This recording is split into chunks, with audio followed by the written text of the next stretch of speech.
tão posteriores aos fatos. E se, em vez de focar apenas a prisão de criminosos e distribuir punições ainda mais severas depois que cometeram o crime, a polícia dedicasse esforço e recursos significativos para eliminar o comportamento criminoso antes que acontecesse? Para citar Tony Blair, e se fossem duros com o crime, mas também com as causas do crime? Dessas perguntas veio a ideia original das multas positivas, programa no qual a polícia, em vez de se concentrar em prender jovens que cometessem crimes, se voltaria para jovens que fizessem algo de bom. Coisas simples como jogar o lixo na lixeira e não no chão, usar capacete ao pedalar, andar de skate na área designada ou chegar à escola na hora certa. E lhes daria uma multa pelo comportamento positivo. É claro que essa multa não seria como as de trânsito, que exigem o pagamento de determinada quantia. Seria um vale a ser trocado por alguma pequena recompensa, como ingressos para o cinema ou um espetáculo local, atividades saudáveis que também tivessem o bônus de manter os jovens fora das ruas e longe de problemas. O resultado da iniciativa não convencional de Richmond para repensar o trabalho de policiamento foi incrível. Levou algum tempo, mas a polícia investiu na abordagem como estratégia de longo prazo. E, uma década depois, o sistema de multas positivas reduziu a reincidência de 65% para 8%. As delegacias de polícia não são exatamente o tipo de lugar em que se espera ver o essencialismo em ação. Mas, na verdade, o sistema de multas positivas de Ward é uma lição sobre a prática da execução sem esforço. O não essencialista vai com tudo para cima do problema. Tenta fazer tudo, ter tudo, encaixar tudo. Ele age sob a falsa lógica de que, quanto mais trabalhar, mais conseguirá. Mas a realidade é que, quanto mais tentamos alcançar as estrelas, mais difícil fica sair do chão. O essencialista é diferente. Em vez de realizar tudo, e tudo ao mesmo tempo, ele começa pequeno e comemora o progresso. Em vez de correr atrás das grandes vitórias chamativas, que na verdade não importam, o essencialista busca vitórias pequenas e simples, nas áreas essenciais. Não essencialista. Começa com uma meta grande e obtém resultados pequenos. Busca as vitórias mais chamativas. Essencialista. Começa pequeno e obtém grandes resultados. Comemora pequenas conquistas rumo à meta. Ao flagrar e recompensar as pequenas vitórias dos moradores, a abordagem de Ward Clapham se valeu do poder de comemorar o progresso. Num exemplo comovente, um policial abordou um adolescente que salvara uma menina de ser atropelada. Lhe deu uma multa positiva e disse: "Hoje você realizou algo grandioso. Pode fazer diferença no mundo." O garoto foi para casa e pendurou a multa positiva no mural do quarto. Algumas semanas depois, a mãe lhe perguntou se não iria buscar sua recompensa. Para sua surpresa, ele respondeu que nunca trocaria a multa. Um adulto lhe dissera que podia ser alguém, e isso valia mais do que pizza ou boliche de graça. Multiplique esse tipo de interação positiva 40.000 vezes por ano, durante 10 anos, e é possível entender por que essa ideia começou a fazer diferença. Toda vez que era reconhecido e elogiado por algo de bom, o jovem se sentia muito mais motivado para continuar agindo assim, até que finalmente esse tipo de atitude se tornou natural e sem esforço. Quando queremos gerar grandes mudanças, costumamos pensar que é preciso liderar algo imenso e grandioso, como um executivo conhecido meu que anunciou, com um estardalhaço, que decidira construir para as filhas uma elaborada casa de bonecas. No entanto, pouco tempo depois acabou abandonando o projeto, por considerá-lo trabalhoso demais. Há nisso uma lógica fascinante. Para fazer algo grande, temos que começar por algo grande. No entanto, é fácil lembrar de grandes iniciativas empresariais que nunca deram em nada, exatamente como a casa de bonecas daquele executivo. Pesquisas mostram que, de todas as formas de motivação humana, a mais eficaz é o progresso. Isso porque uma pequena vitória concreta dá impulso e aumenta a fé no sucesso futuro. No artigo One More Time, How Do You Motivate Employees? Mais uma vez, Como Motivar Funcionários, de 1968, um dos textos mais populares de todos os tempos, da revista Harvard Business Review, Frederick Hasberg revela dados de pesquisas mostrando que os dois principais motivadores internos são a realização de algum feito e o reconhecimento recebido pela realização. Mais recentemente, Teresa Amabile e Steven Kramer reuniram registros de diários de centenas de pessoas anônimas sobre milhares de dias de trabalho. Com base nessas reflexões, os dois concluíram que o progresso cotidiano, mesmo uma pequena vitória, pode fazer uma enorme diferença no modo como os indivíduos se sentem e se comportam. De todas as coisas capazes de promover motivação no dia de trabalho, a mais importante é ter progresso em uma atividade significativa, disseram. Em vez de começar grande e se esgotar sem ter nada para mostrar, além do desperdício de tempo e energia, para realizar coisas realmente essenciais, é preciso começar pequeno e ir aumentando o impulso. Então, é possível usar esse impulso para trabalhar rumo à próxima vitória, depois, a seguinte, e assim por diante, até haver um avanço significativo. Então o progresso se tornará tão natural e sem esforço que o avanço parecerá um sucesso instantâneo. Como escreveu Henry B. Eyring, ex-professor e educador da Universidade de Stanford. Minha experiência me ensinou o seguinte sobre o aprimoramento de pessoas e empresas. O melhor lugar para buscá-lo é nas pequenas mudanças que podem ser obtidas naquilo que se faz com frequência. Há poder na constância e na repetição. Quando almocei com o Dr. Phil Zimbardo, ex-presidente da Associação Americana de Psicologia, eu o conhecia principalmente como o criador do famoso experimento da prisão de Stanford. No verão de 1971, Zimbardo selecionou alunos saudáveis de Stanford, distribuiu entre eles os papéis de carcereiros e presos e os trancou numa prisão improvisada no porão da universidade.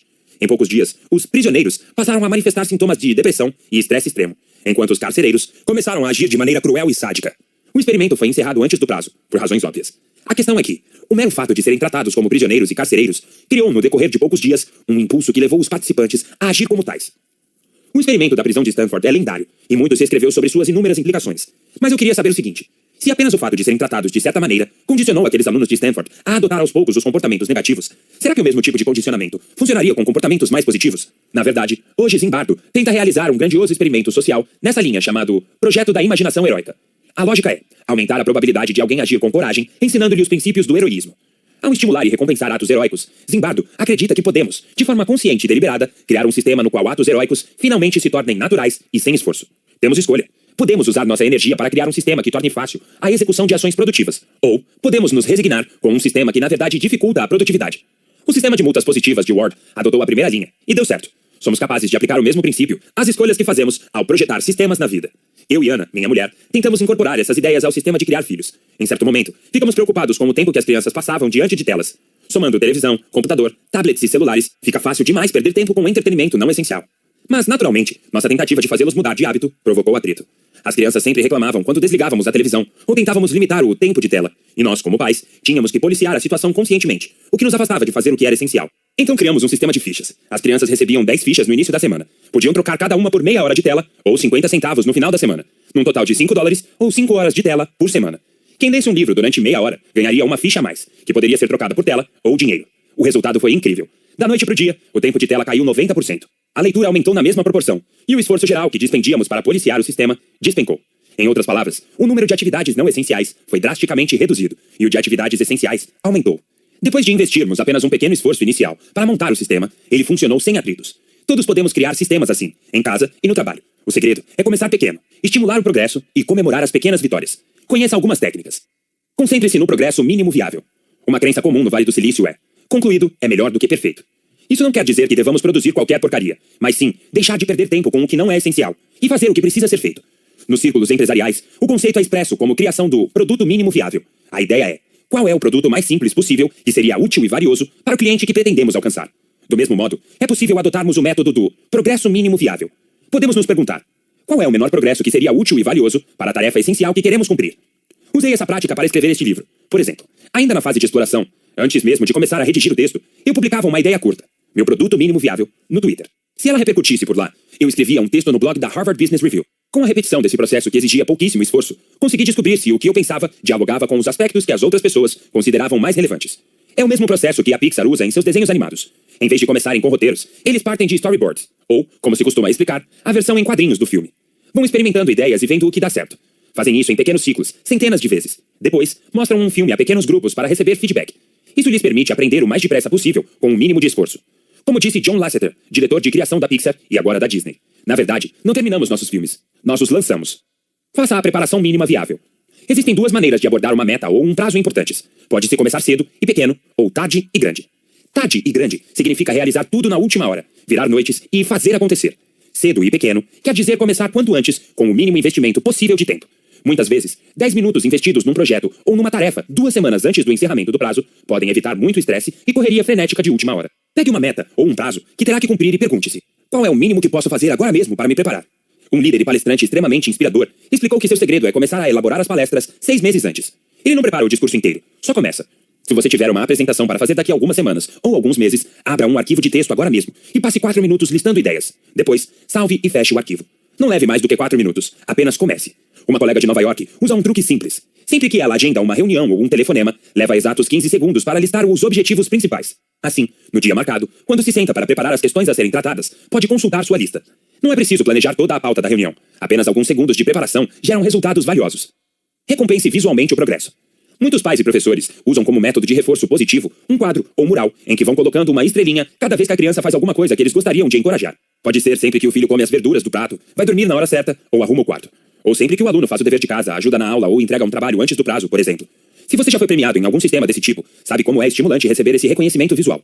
Existe algo poderoso em ver o progresso rumo a uma meta. Por que não aplicar a mesma técnica às metas essenciais, em casa ou no trabalho? Quando começamos pequeno e recompensamos o progresso, acabamos conseguindo mais do que quando estabelecemos metas grandes, elevadas e muitas vezes impossíveis. Como bônus, o ato de reforçar positivamente o sucesso nos permite obter mais satisfação e prazer com o processo. Capítulo 18. Fluir. A genialidade da rotina. Num homem inteligente, rotina é sinal de ambição. W. H. Alden. Anos antes de ganhar a medalha de ouro nas Olimpíadas de Pequim, em 2008, o nadador Michael Phelps já seguia a mesma rotina em todas as provas. Chegava com 2 horas de antecedência, alongava-se e relaxava seguindo um padrão exato. 800 metros de nado medley, 50 de nado livre, 600 só batendo os pés, segurando uma prancha, 400 com a boia entre as pernas, etc. Depois do aquecimento, enxugava-se, colocava os fones de ouvido e se sentava. Nunca se deitava. Na mesa de massagem. A partir daí, ele e Bob Bowman, o treinador, não trocavam uma palavra até o final da prova. Faltando 45 minutos para a competição, ele se vestia. 30 minutos e entrava na piscina de aquecimento. Para nadar 600 a 800 metros. Restando 10 minutos, andava até a sala de espera. Sentava-se sozinho, nunca ao lado de alguém. Gostava de manter as cadeiras ao seu lado, vazias para suas coisas. Os óculos de um lado, a toalha do outro. Quando chegava a hora, ele andava até os blocos de largada. Lá, fazia o de sempre. 2 alongamentos. Primeiro com pernas esticadas, depois com o joelho dobrado. Perna esquerda antes, sempre. Então, tirava o fone direito. Quando chamavam o seu nome, tirava o esquerdo. Subia no bloco de largada sempre pela esquerda. Secava-o todas as vezes. Depois, se erguia e girava os braços de modo que as mãos batessem nas costas. Phelps explica. É só uma rotina. Minha rotina. A que sigo a vida inteira. Não vou mudar. O técnico Bob Bowman elaborou com ele essa sequência física. Mas não é tudo. Também deu a Phelps um roteiro em que pensar quando fosse dormir e logo ao acordar. Ele o chamou de assistir ao vídeo, que era simplesmente a visualização da prova perfeita. Com detalhes minuciosos e em câmera lenta, Phelps visualizava cada momento. A posição inicial no alto dos blocos, cada uma das braçadas e até a saída da piscina. Vitorioso, com a água escorrendo pelo rosto. Phelps não seguia essa rotina mental apenas de vez em quando. Ele fazia isso todos os dias antes de dormir e ao acordar, durante anos. Quando queria desafiá-lo nos treinos, Bob gritava, passe o vídeo. E Phelps se forçava a ir além dos limites. Por fim, a rotina mental ficou tão profundamente entranhada que Bob mal precisava lembrar-lhe da visualização antes da corrida. Phelps estava sempre pronto para apertar o play. Quando lhe indagaram sobre a rotina, Bowman explicou. Se alguém perguntar a Michael o que lhe passa pela cabeça antes das competições, ele vai dizer que não pensa em nada, só segue o programa. Mas não é bem isso. É que os hábitos o dominaram. Quando chega a competição, ele já passou por metade do plano e foi vitorioso a cada passo. Todos os alongamentos foram feitos como planejou. As voltas de aquecimento se deram exatamente como visualizou. A competição real é apenas mais um passo no padrão que começou antes e que só teve vitórias. Vencer é uma extensão natural. Como todos sabemos, em 2008, Phelps conquistou o recorde de 8 medalhas de ouro nos Jogos Olímpicos de Pequim. Quando visitei a cidade anos depois do feito extraordinário do nadador, não pude deixar de pensar no modo como ele e outros atletas olímpicos fazem todas essas façanhas impressionantes parecerem tão fáceis. É claro que os atletas de alto nível treinam mais tempo e com mais intensidade do que todos os outros. Mas, quando entram na piscina, na pista, no ringue, tudo parece absolutamente fácil. É mais do que uma simples extensão natural do treinamento. É a confirmação da genialidade da rotina certa. O não essencialista acha que as coisas essenciais só são feitas à força, que a execução é pura questão de esforço. O essencialista pensa diferente. Ele elabora uma rotina que transforma em posição padrão a conquista do que foi identificado como essencial. É claro que, em certos casos, os essencialistas ainda têm que trabalhar com afinco, mas com a aplicação da rotina correta, cada esforço produz resultados exponencialmente maiores.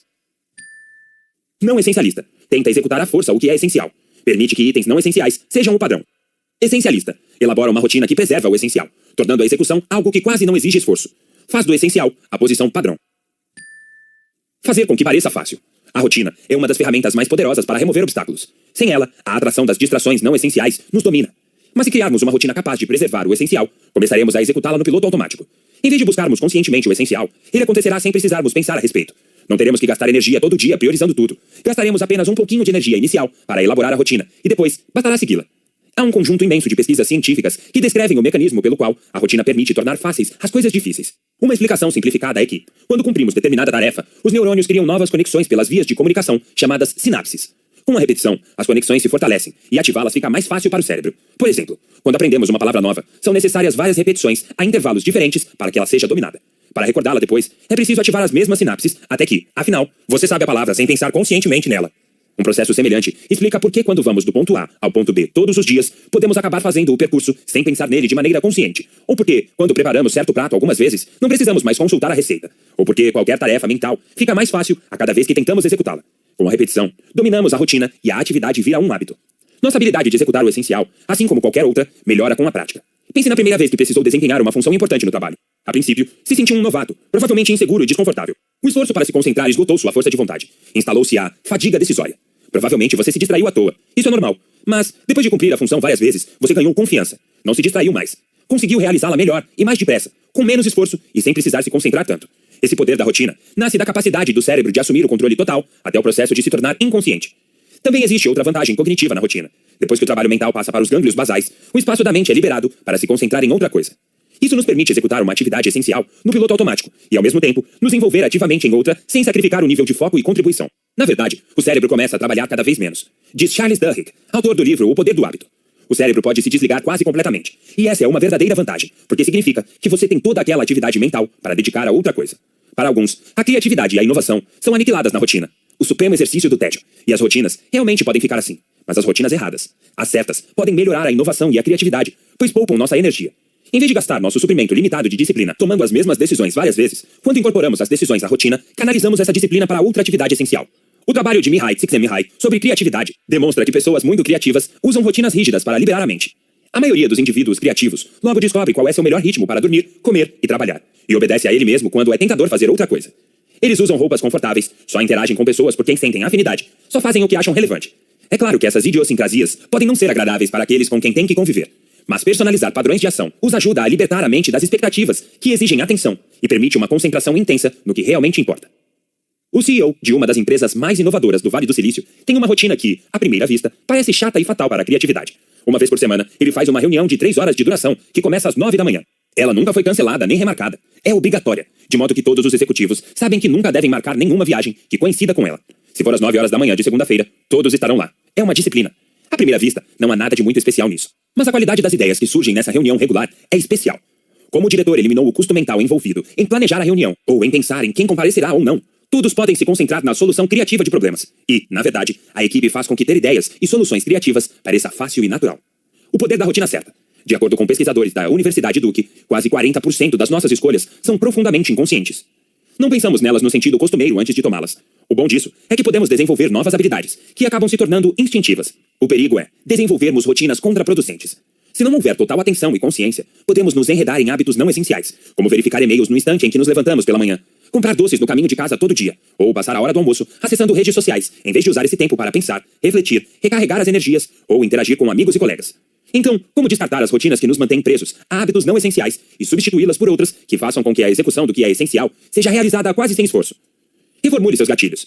A maioria de nós tem algum hábito comportamental que quer mudar, seja comer menos bobagens, desperdiçar menos tempo ou se preocupar menos. Mas, quando tentamos, descobrimos que mudar o menor e mais simples dos hábitos é extremamente difícil. Parece haver uma força da gravidade nos puxando para aquelas batatas fritas, aquele site cheio de fotos de bichos engraçados, ou a espiral de preocupações com coisas que não controlamos. Como resistir à poderosa atração desses hábitos? Numa entrevista sobre o livro O Poder do Hábito, Charles Duhigg disse: "Nos últimos 15 anos, aprendemos muito sobre o funcionamento dos hábitos e como mudá-los. Os cientistas explicaram que todo hábito se compõe de deixa, rotina e recompensa. A deixa é o gatilho que diz ao cérebro para entrar no modo automático e usar este ou aquele hábito. Depois, há a rotina, um comportamento propriamente dito, que pode ser físico, mental ou emocional.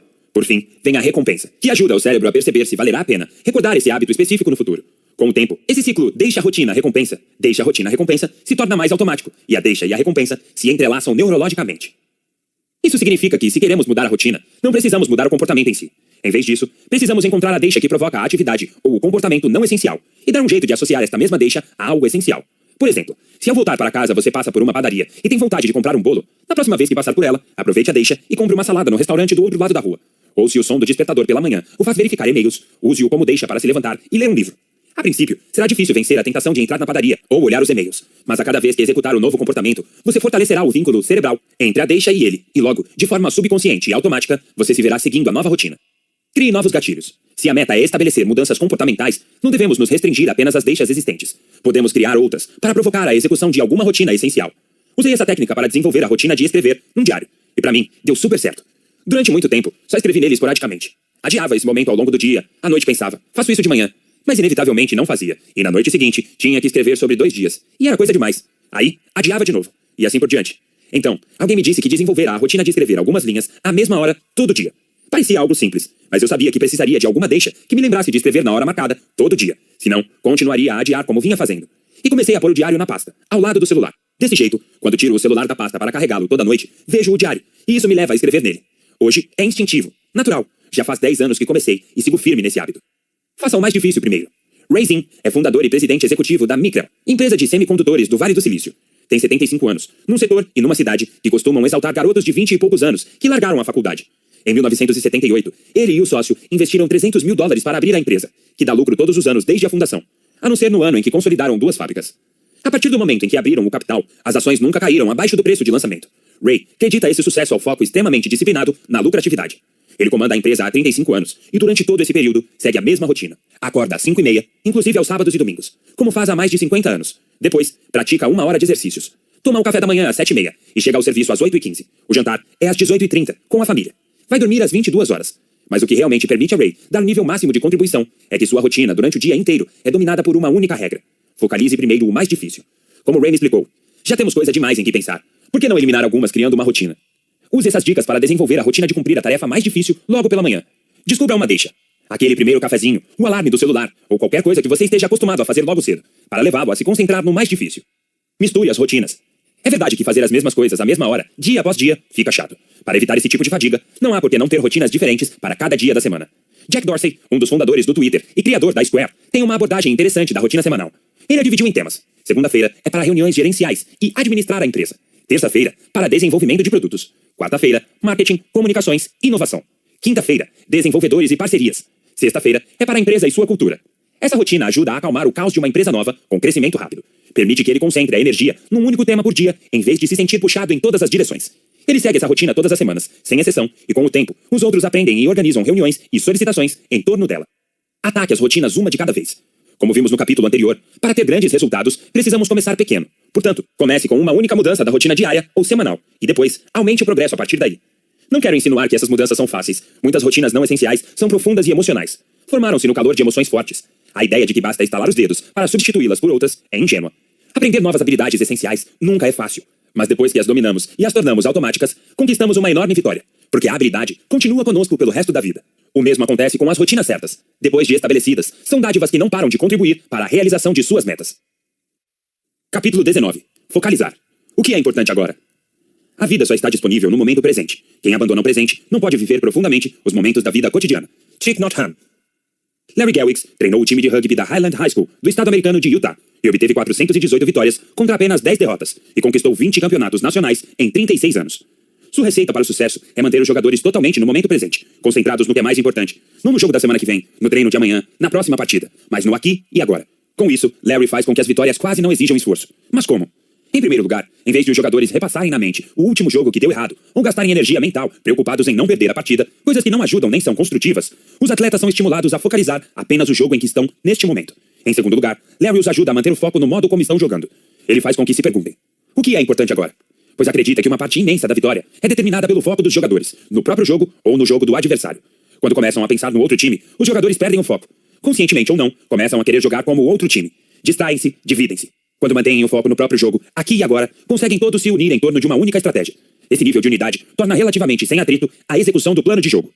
Na verdade, Larry tem uma visão basicamente essencialista sobre a vitória e a derrota. Como diz aos jogadores, há uma diferença entre perder e ser vencido. Ser vencido significa que eles são melhores do que nós. São mais rápidos, mais fortes e mais talentosos. Para Larry, perder significa outra coisa. Significa que abandonamos o foco. Significa que não nos concentramos no que era essencial. Tudo se baseia numa ideia simples e poderosa.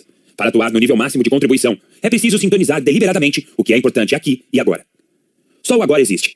Pense em como isso se aplica à vida. Você já se sentiu preso, revivendo erros do passado várias e várias vezes, como num vídeo em eterno replay? Já gastou tempo e energia se preocupando com o futuro? Fica cada vez mais tempo pensando em coisas que não pode controlar, em vez de naquilo que pode controlar nas áreas onde o seu esforço é importante? Já se viu ocupado tentando se preparar mentalmente para a próxima reunião, a próxima tarefa ou a próxima fase da vida, em vez de estar totalmente presente no momento atual? É humano e natural ficar obcecado com os erros do passado, ou se sentir tenso com o que pode estar à nossa espera. Mas cada segundo se preocupando com momentos passados ou futuros nos distrai do que é importante aqui e agora. Os gregos antigos tinham duas palavras para a noção moderna de tempo. A primeira era Cronos, a segunda, Kairos. Cronos tem a ver com o tempo do relógio, o tempo cronológico, do tipo que medimos, e nos faz correr na tentativa de usá-lo com eficiência. Kairos é diferente. Embora difícil de traduzir com exatidão, a palavra se refere ao tempo oportuno, certo, diferente. Cronos é quantitativo, Kairos, qualitativo. Só se vivencia este último quando estamos inteiros no momento presente, quando existimos no agora. É fascinante e ao mesmo tempo desconcertante pensar que em termos práticos só temos o agora. Literalmente, não podemos controlar o futuro, só o momento atual. É claro que aprendemos com o passado e podemos imaginar o futuro, mas só aqui e agora podemos executar o que realmente importa. Os não essencialistas tendem a ficar tão preocupados com sucessos e fracassos do passado e com oportunidades e desafios do futuro que deixam passar o momento presente. Distraem-se, não têm foco, não estão de fato aqui. O essencialista sintoniza o presente, leva a vida em Kairos, não só em Cronos. Concentra-se no que realmente interessa, não no ontem nem no amanhã, só no agora. Não essencialista. A mente não para de pensar no passado ou no futuro. Pensa no que foi importante ontem ou será importante amanhã. Preocupa-se com o futuro, estressa-se com o passado. Essencialista. A mente focaliza o presente. Sintoniza o que é importante agora mesmo. Desfruta o momento. Recentemente, eu e Ana nos encontramos para almoçar num dia de semana bem cheio de coisas para fazer. Em geral, quando almoçamos juntos, ficamos tão ocupados contando um ao outro os acontecimentos da manhã ou planejando atividades para a noite que nos esquecemos de aproveitar o almoço juntos, o aqui e agora. Então, dessa vez, quando a comida chegou, Ana sugeriu um experimento. Focalizar apenas um momento. Não repassar as reuniões da manhã, nem combinar quem buscaria as crianças na aula de karatê, nem decidir o que prepararíamos no jantar. Comeríamos devagar, conscientes, focados no presente. Topei na mesma hora. Enquanto dava a primeira garfada lenta, algo aconteceu. Prestei atenção na minha respiração. Depois, vi que ela foi desacelerando. De repente, parecia que o próprio tempo ficara mais lento. Em vez de sentir que o corpo estava num lugar e a mente em 5 outros, senti que tanto a mente quanto o corpo estavam inteiramente ali. A sensação permaneceu comigo durante a tarde, quando notei outra mudança. Em vez de ser interrompido por distrações, consegui me concentrar por completo no trabalho. Por estar calmo e presente nas tarefas a cumprir, todas fluíram naturalmente. Em vez do meu estado usual, com a energia mental dividida e espalhada por vários temas conflitantes, meu estado era de foco no tema mais importante no presente. Cumprir as tarefas, além de exigir menos esforço, me deu alegria. Nesse caso, o que foi bom para a mente também foi bom para a alma. Jiro Ono é o maior sushi man do mundo e tema do filme O Sushi dos Sonhos de Jiro, dirigido por David Gelb. Aos 85 anos, ele faz sushi há décadas, e para ele, essa arte se tornou quase sem esforço. Mas essa não é simplesmente a história de como a prática e a experiência conduzem à maestria. Quando ele trabalha, vemos alguém inteiramente focalizado no momento. Os essencialistas levam a vida inteira desse modo, e por isso conseguem aplicar toda a sua energia na tarefa a cumprir. Eles não diluem o esforço se perdendo com distrações. Sabem que a execução é fácil quando se trabalha com afinco, e difícil quando se trabalha sem dedicação. Multitarefa versus multifoco. Anos depois de me formar em Stanford, encontrei um ex-colega de turma. Eu estava no campus usando o computador de uma das salas quando ele veio me cumprimentar. Após um minuto falando amenidades, ele disse que estava desempregado. Explicou um pouco o que procurava e me pediu ajuda. Comecei lhe fazendo algumas perguntas para ver se poderia ser útil, mas com 20 segundos de conversa, ele recebeu uma mensagem no celular. Sem dizer palavra, baixou os olhos e começou a responder. Fiz o que costumo fazer quando isso acontece. Parei e esperei. 10 segundos se passaram. Depois, 20. Simplesmente fiquei ali enquanto ele continuava a digitar. Ele não disse nada. Não deu sinais de estar prestes a falar comigo novamente. Por curiosidade, esperei para ver quanto tempo aquilo duraria. Mas depois de 2 minutos inteiros, o que é muito tempo quando estamos em pé esperando alguém, desisti. Voltei à minha mesa e retomei o trabalho. Após mais 5 minutos, ele se fez presente de novo e me interrompeu pela segunda vez. Agora, queria retomar a conversa, pedir ajuda para arranjar emprego. A princípio, me dispus a recomendá-lo para uma vaga, mas depois desse incidente, admito que relutei em indicá-lo para uma entrevista, da qual, de repente, ele poderia se ausentar. Talvez o corpo estivesse presente, mas a mente, não. Nesse momento, você deve estar esperando que eu fale dos males da multitarefa, que o verdadeiro essencialista nunca tenta fazer mais de uma coisa de cada vez. Mas, na verdade, podemos fazer 2 coisas ao mesmo tempo com facilidade. Lavar a louça e ouvir rádio. Jantar e conversar. Arrumar a escrivaninha enquanto decide onde almoçar. Mandar torpedos enquanto assiste a TV. E assim por diante. O que não conseguimos fazer é nos concentrar em 2 coisas ao mesmo tempo. Quando falo sobre estar presente, não falo de fazer só uma coisa de cada vez. Falo de manter o foco numa coisa de cada vez. A multitarefa em si não é inimiga do essencialismo. Fingir que podemos ter multifoco é. Como estar no agora? O que fazer para ficarmos totalmente presentes no que está diante de nós? Conheça a seguir algumas técnicas simples. Descubra o que é mais importante neste momento. Recentemente, apresentei um seminário sobre essencialismo a uma equipe de executivos de Nova York. Aproveitei muito bem o tempo e me senti presente o tempo todo. Foi um dia ótimo, mas quando voltei ao quarto de hotel, fui puxado de súbito em centenas de direções. Tudo à minha volta me lembrava de todas as coisas que poderia estar fazendo. Checar e-mails, verificar a secretária eletrônica, ler um livro, preparar a apresentação que faria dali a algumas semanas, registrar ideias interessantes surgidas das experiências do dia, etc. Não era apenas o número de coisas que parecia avassalador. Era aquele estresse já conhecido de ter muitas tarefas disputando a primeira posição o tempo todo. Quando senti a ansiedade e a tensão aumentarem, parei, fechei os olhos e me perguntei: o que é importante agora? Depois de um instante de reflexão, percebi que, enquanto não soubesse essa resposta, o importante agora era descobrir o que era importante agora. Levantei-me e comecei a organizar os objetos espalhados à minha volta, para que não me distraíssem. Desliguei o celular, abri o diário e escrevi sobre o dia. Isso me deixou mais centrado. Peguei um papel e listei todas as coisas que estavam na minha cabeça. Então fui mais fundo e me perguntei: o que preciso fazer para dormir em paz? Decidi que o essencial era entrar em contato com minha mulher e meus filhos. Depois, só precisaria fazer as poucas coisas que tirariam quase todo o esforço que seria necessário nas primeiras horas da manhã seguinte. Pedir para me acordarem e servirem o café da manhã no quarto. Baixar a apresentação para o computador, passar minha camisa e risquei tudo que não era importante naquele momento. Quando estiver diante de muitas tarefas e obrigações e não conseguir descobrir qual delas deve executar primeiro, pare, respire fundo, focalize o momento presente e se pergunte o que é mais importante naquele instante. Não o que será mais importante amanhã, nem daqui a 1 hora. Se não tiver certeza, faça uma lista de tudo o que disputa a sua atenção e risque o que não for importante agora. Tire o futuro da cabeça.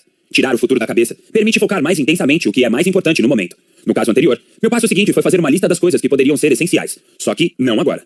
Dessa vez, me perguntei: o que gostaria de fazer algum dia em consequência do que aconteceu hoje? Não era uma lista de compromissos assumidos, só um jeito de tirar todas as ideias da cabeça e colocá-las no papel. Com isso, eu atendi a 2 propósitos. O primeiro foi assegurar que não me esqueceria daquelas ideias, que poderiam ser úteis mais tarde. O segundo, me livrar da sensação estressante de que eu precisava agir a respeito delas bem naquele segundo. Priorize. Depois disso, coloquei os itens de cada lista em ordem de prioridade. Em seguida, examinei os afazeres da lista. O que é essencial agora? Fui executando um a um e ticando os itens. Quando fui dormir, eu não só tinha feito tudo o que precisava fazer naquele momento, como também executara essas tarefas de maneira melhor e mais depressa por estar concentrado. A pausa renovadora. Certa vez, ensinaram a Jeffrey A. Rogers, diretor da Cornish & Carey Commercial, Newmark Knight Frank, a ideia simples de parar para se renovar.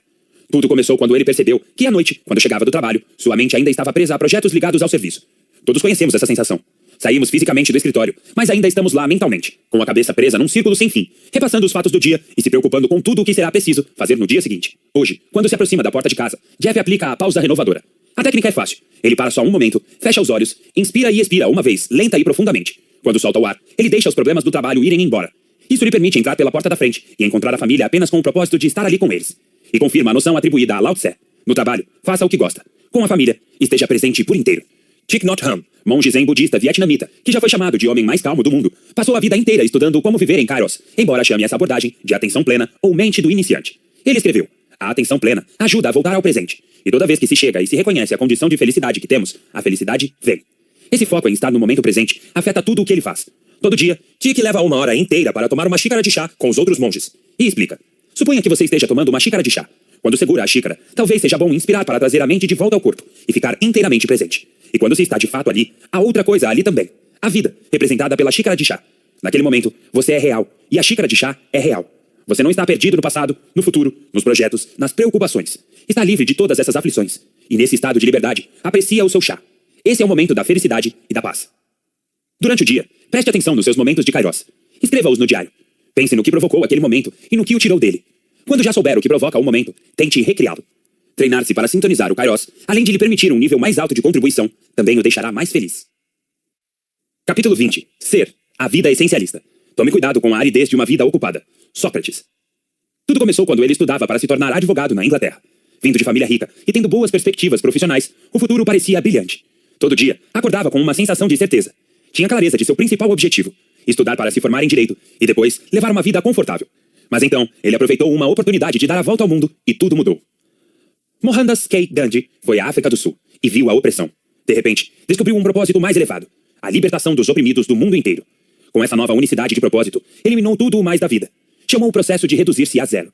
Passou a vestir tecidos feitos por ele mesmo, Khadi, e inspirou os seguidores a fazerem o mesmo. Ficou 3 anos sem ler jornais, porque descobriu que seu conteúdo só acrescentava confusão não essencial à vida. Passou 35 anos experimentando para simplificar a alimentação. Passava 1 dia por semana sem falar. Seria pouco dizer que evitava o consumismo. Quando morreu, tinha menos de 10 pertences. É claro que o mais importante foi ter dedicado a vida a ajudar o povo da Índia a conquistar a independência. Intencionalmente, nunca defendeu nenhuma posição política, mas na Índia tornou-se oficialmente o pai da nação.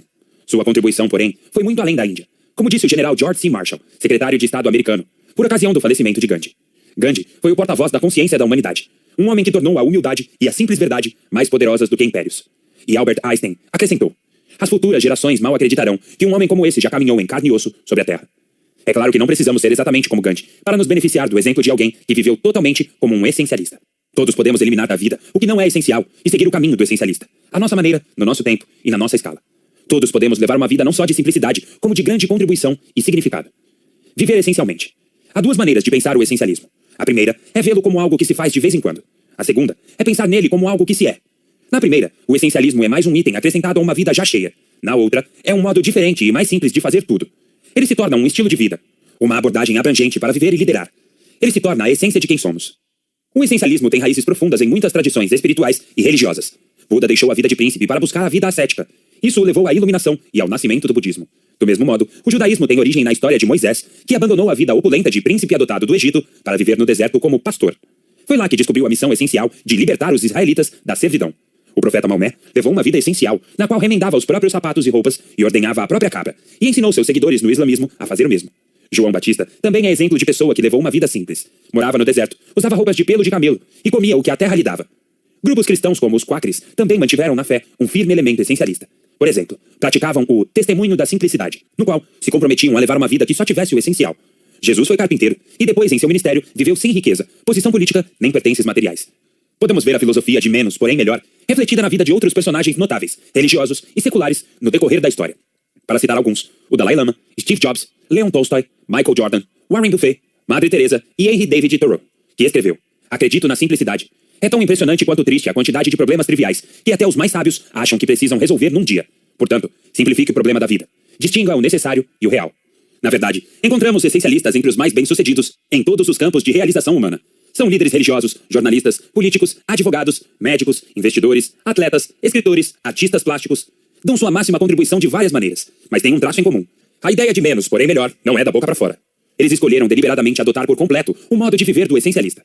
Seja qual for o trabalho, a área ou o setor em que estamos, todos podemos escolher a mesma coisa.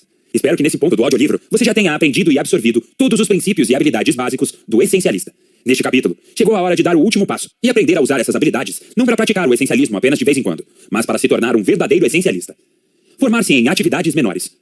Há uma grande diferença entre ser um não essencialista, que por acaso aplica práticas essencialistas, e um essencialista que só de vez em quando resvala em algumas práticas não essencialistas. A maioria de nós tem por dentro um pouco de essencialista e um pouco de não essencialista. Mas a questão é, quem está no núcleo? Quem tem o núcleo essencialista obtém muito mais de cada investimento do que quem só o absorve superficialmente. Na verdade, os benefícios se tornam cumulativos. As escolhas que fazemos a favor do essencial e da eliminação do não essencial vão se superpondo, tornando essa escolha cada vez mais habitual até se tornar natural. Com o tempo, aquele núcleo interno se expande até eclipsar nossa parte ainda perdida no não essencial. É fácil se ver aprisionado pelo paradoxo do sucesso que discutimos no primeiro capítulo. Temos a clareza de propósito que nos leva ao êxito. Mas com ele, obtemos novas opções e oportunidades. Isso parece bom, mas lembre-se, sem querer, essas opções nos distraem, nos tentam, nos afastam. A clareza se nubla e logo nos vemos sobrecarregados. Agora, em vez de sermos utilizados no nível máximo de contribuição, fazemos apenas 1 milímetro de progresso num milhão de direções. Em última análise, o sucesso se torna um catalisador do fracasso. O único jeito de sair desse ciclo é seguir o caminho do essencialista. Mas esse caminho não se reduz a contar vitórias. Trata-se de levar a vida com significado e propósito. Ao recordar a carreira e a vida, o que é melhor? Ver um enorme hall de realizações sem nenhuma importância ou poucas realizações maiores, com significado e importância reais? Caso se permita adotá-lo inteiramente, vivê-lo de verdade em tudo o que faz, seja em casa, seja no trabalho, o essencialismo passará a fazer parte do modo como você vê e entende o mundo. O pensamento muda tão profundamente que as práticas do essencialismo que discutimos e muitas outras que você desenvolverá se tornam naturais e instintivas. Como essas ideias se tornam emocionalmente verdadeiras, passam a ter o poder de nos mudar. Os gregos tinham a palavra metanoia, o que significa uma mudança do coração. Tendemos a achar que as mudanças só acontecem na mente. Mas como está em Provérbios, porque como imaginou no seu coração, assim ele é. Da mesma forma que o fundamento principal do essencialismo penetra no coração, o caminho do essencialista passa a ser o nosso jeito de ser. Tornamos-nos uma versão melhor e diferente de nós mesmos. Quando nos tornamos essencialistas, descobrimos que não somos como todo mundo. Quando os outros dizem sim, dizemos não. Quando os outros fazem, pensamos. Quando os outros falam, escutamos. Quando os outros estão sob os refletores, disputando a atenção, aguardamos nos bastidores, até chegar nossa hora de brilhar. Quando os outros estiverem aperfeiçoando currículos e melhorando o perfil no LinkedIn, você estará construindo uma carreira significativa. Quando os outros estiverem reclamando, ou melhor, se gabando, da grande quantidade de afazeres, você sorrirá por educação, incapaz de se solidarizar. Quando os outros estiverem levando uma vida de estresse e caos, você terá uma vida de impacto e realização. Em vários sentidos, viver como essencialista nesta sociedade de excessos é um ato de revolução silenciosa. Viver totalmente como essencialista nem sempre é fácil.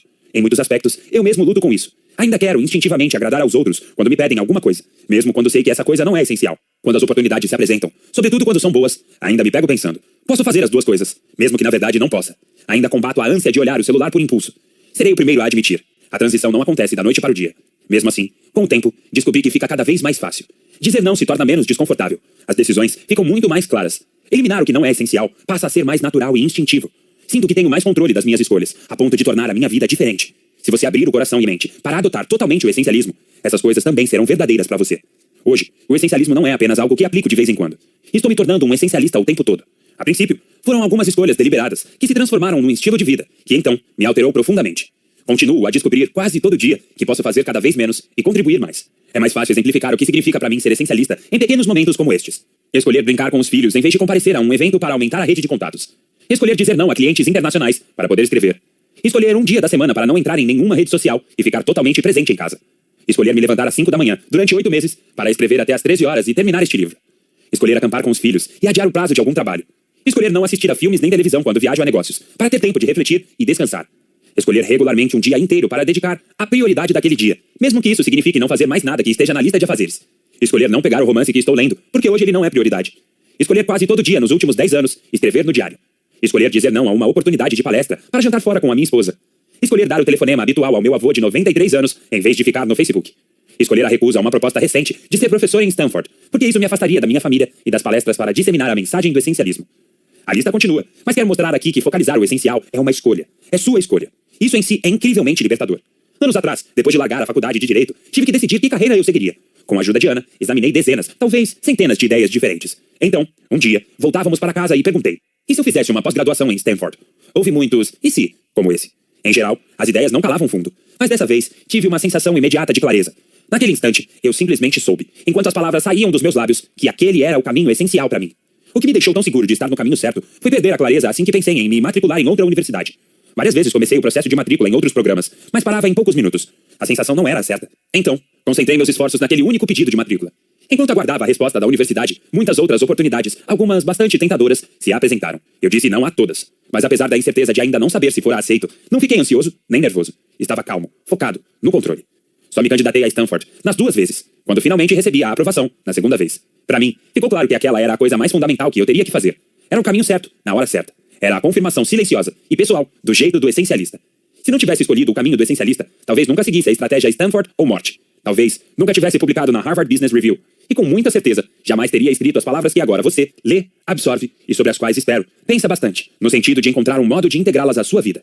Tornar-se essencialista é um processo demorado, mas os benefícios são infindáveis. Eis alguns aspectos em que a busca disciplinada por menos pode mudar sua vida para melhor. Mais clareza. Lembra-se do armário metafórico sobre o qual discutimos no primeiro capítulo? Enquanto continua arrumando o armário da vida, você sentirá a reorganização do que realmente importa. A vida terá menos a ver com riscar eficientemente o que estava na lista de afazeres ou correr de um compromisso a outro, e mais com a mudança do que se põe na lista ou na agenda. A cada dia, mais do que no dia anterior, ficará mais claro que o essencial é muito mais relevante do que a segunda coisa na fila. Em consequência, a execução dessas coisas essenciais exigirá cada vez menos esforço. Mais controle. Você ganhará confiança na capacidade de parar, adiar e não correr. Vai se sentir cada vez menos um joguete das listas e agendas dos outros. Lembre-se, se não priorizar sua vida, os outros farão isso por você. Mas se estiver decidido a priorizar sua vida, você consegue. O poder é seu, está dentro de você. Mais alegria na jornada. Com o foco no que é realmente importante agora, vem a capacidade de levar a vida com mais intensidade no momento presente. Para mim, um benefício fundamental de estar mais presente no momento foi a criação de lembranças alegres, que de outro modo não existiriam. Sorrio mais, dou valor à simplicidade, sou mais alegre. Como já disse o Dalai Lama, outro verdadeiro essencialista, quando a vida é simples, o contentamento tem de vir. A simplicidade é extremamente importante para a felicidade. A vida é essencial. Ter uma vida que realmente importa. A vida do essencialista é uma vida com significado. É uma vida que realmente importa. Quando preciso me lembrar disso, penso na história de um homem que perdeu a filha de 3 anos. Na sua tristeza, ele resolveu editar um vídeo da curta vida da menina. Mas quando repassou todos os vídeos domésticos, percebeu que faltava uma coisa. Ele filmara todos os passeios, todas as viagens que tinham feito. Havia horas e horas de gravação, mas o problema não era esse. O que ele percebeu foi que, embora tivesse muitas imagens dos lugares que tinham visitado, a vista, as paisagens, as refeições, os pontos turísticos, não havia quase nenhum close da filha. Ele ficara tão ocupado filmando o ambiente que deixara de registrar o que era essencial. Essa história reúne os 2 aprendizados mais pessoais que tive na longa jornada para escrever este livro. O primeiro é o papel importantíssimo da família em minha vida. No final das contas, comparado a ela, todo o resto fica insignificante. O segundo é o tempo minúsculo que nos resta de vida. Para mim, essa ideia não é deprimente, é emocionante. Ela remove o medo de escolher a coisa errada, introduz coragem dentro dos ossos. Ela me desafia a ser ainda mais seletivo, mesmo que de forma insensata, no uso desse tempo precioso. O essencialista leva a vida sem arrependimentos. Quando identificamos corretamente o que mais importa e investimos tempo e energia nisso, fica difícil lamentar as escolhas feitas. Sentimos orgulho da vida que escolhemos ter. E você? Escolherá levar uma vida com propósito e significado ou recordará sua única vida com pontadas de arrependimento? Se guardar uma única coisa deste livro, espero que seja esta. Qualquer que seja a decisão, o desafio ou a encruzilhada que encontre na vida, basta se perguntar: o que é essencial? Responda com sinceridade e elimine todo o resto. Quem está disposto a procurar dentro de si a resposta a essa pergunta está pronto para percorrer o caminho do essencialista. Apêndice: o essencial da liderança. Nunca duvide que um grupinho de cidadãos ponderados e dedicados consiga mudar o mundo. Na verdade, é a única coisa que já conseguiu. Margaret Mead. Jeff Weiner, presidente executivo do LinkedIn, considera que menos coisas mais bem feitas é o mecanismo mais poderoso da liderança. Quando assumiu a empresa, poderia facilmente adotar o padrão de funcionamento da maioria das empresas recém-fundadas no Vale do Silício e tentar fazer tudo. Em vez disso, disse não a oportunidades excelentes, para só ir atrás das melhores. Ele ensina sua filosofia aos funcionários por meio de slogans marcantes. Menos coisas, mais bem feitas. Transmitir a informação certa, às pessoas certas, na hora certa. E rapidez e qualidade na tomada de decisões. Na verdade, isso é que é liderar essencialmente. Equipes essencialistas. O essencialismo, como modo de pensar e agir, é pertinente tanto à maneira como se lideram empresas e equipes, quanto à forma como levamos a vida. Na verdade, muitas ideias que expus neste livro ficaram claras para mim pela primeira vez no trabalho com equipes executivas. Desde então, reuni dados de mais de 500 indivíduos sobre sua experiência em mais de 1000 equipes.